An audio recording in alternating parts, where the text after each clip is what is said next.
வேண்டுமென்றே திட்டமிட்டு நம்முடைய நிர்வாகி மீது வழக்கு போடுவது. சிந்திச்சு பாருங்க.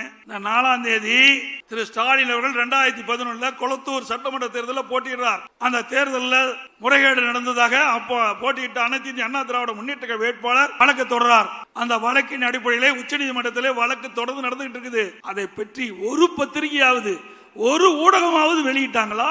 அண்ணா திமுக பற்றி நேற்றைக்கு முன்தினம் பத்திரிகையில போடுறீங்க. ஒரு நாட்டுடைய முதலமைச்சர் 2011 சட்டமன்ற தேர்தலிலே கொளத்தூர் தொகுதியிலே போட்டியிட்ட அவரை பற்றி விசாரணை வருகின்ற பொழுது எந்த ஊடகம் எந்த பத்திரிகையும் வெளிப்படுத்தல. 2 மணி நேரம் வாதம் நடந்திருக்குது.